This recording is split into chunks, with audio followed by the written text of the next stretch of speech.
Our next speaker is Bosang Lee. Bosang is Executive Director of the Here and Now Community Society in Vancouver, which is a nonprofit organization helping individuals with disabilities and their families, mainly within the Korean Canadian community. Bosang has a PhD in economics from Cornell University. He also serves as a board member at PLAN, the Planned Lifetime Advocacy Network in Vancouver. Bosang has a son with autism, and he's translated ACT's Next Steps Guide into Korean, which I understand is going to be available very soon. Thank you. Thank you. I want to thank you, first of all, Dr. Grinker. His speech really resonated what I have experienced in Korea, and as a father with a son with autism, he reminded me a lot of my past experience. So I didn't think that I tell my story, but after hearing Dr. Grinker's speech, I need to tell briefly my story. I have a son with autism who is 20 years old right now, and we immigrated from Korea 8 years ago, and I came here 6 years ago because I need to make money in Korea to support my family here. And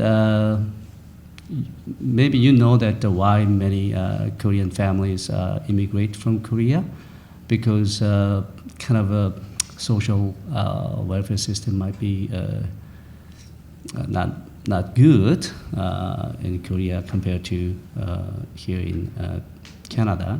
So I want to thank you, BC government and every communities here to give so much benefits to the people from other countries. As she said, I'm relatively, maybe not well-trained, but a long-trained person in non-social field, or like a more capitalistic area to make money. So my son was born in the United States when I was studying in the United States. When I got back to Korea, he was 3, where he was diagnosed as autism. At the time, I thought that I got everything before my son was diagnosed. But after diagnosis, I felt I lost everything. So we spent there 10 years, and make it short, we just came here. My wife came here alone with my son and my daughter, and she spent really hard time here to know the system, and her English is not that fluent as I do, even though I'm not that fluent enough. So I know how hard time she had when he was here. And I got a job when I came here 6 years ago, and I lost my job 2 years later, and I didn't do anything. I didn't have anything to do. So my son was 17 at that time, because 15 years old. So I started to prepare my son's transition from high school to adult. So I started to research through the internet what benefits here, and then I started to meet many other organizations, what I can get from those organizations. And 6 months later, I barely understand what's going on here. So I thought that, I was a highly long-trained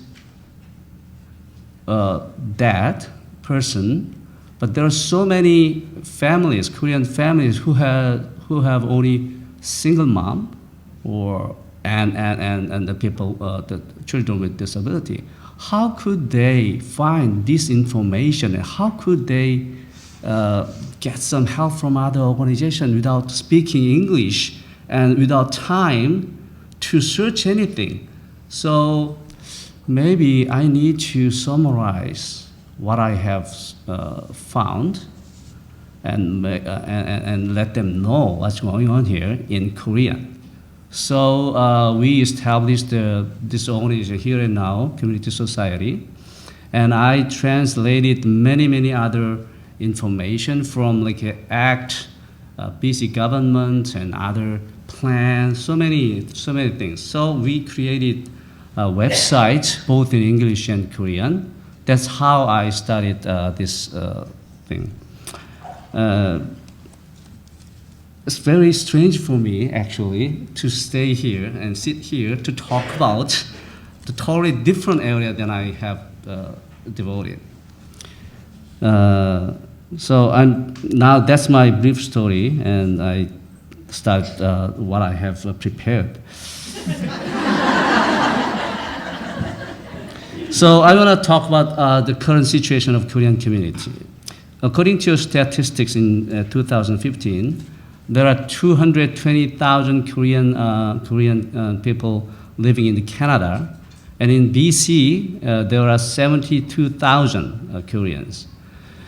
Applying to maybe 2.6 autism rates, it's going to be much more than 1,000 persons in autism. And if we include other intellectual disabilities, it's going to be far more than 1,000 persons with disability. And if you include the family members, it's going to be maybe 5,000, something like that. But you know, these people are very much feel detached from the main Canadian society because of their language barrier and a cultural difference. There are so many Canadian organizations to help many people with disabilities, such as ACT as an information provider, service providers, and planning culture like a plan, and there's so many different specialization organizations. Oh, I have only three minutes left. Oh. Okay. And I have to reorganize it. So I want to talk about the difficulties we face. Of course, you know the language is very difficult for us. And they don't have time to do something. And there's no organized, centralized information center.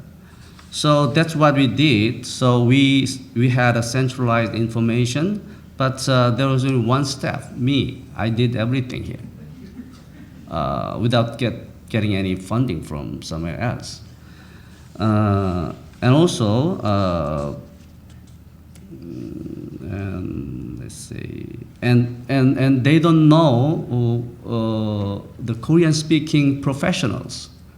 Know like a BC, behavioral consultant, BI, or other psychologist. So it's very hard for them to communicate with professionals. So, as I briefly told you, we started to provide information in English, in Korean, and I follow families when they go to meet government officials or other organizations. Just simple translation is not enough because we need to know the system here, that we should explain what that means. So that's what I do. Because this is a focus on research, I want to maybe suggest a topic of research. Then maybe you can look at the services to Korean families provided by a service provider, whether they are really satisfied or not, because they have no other options to go there.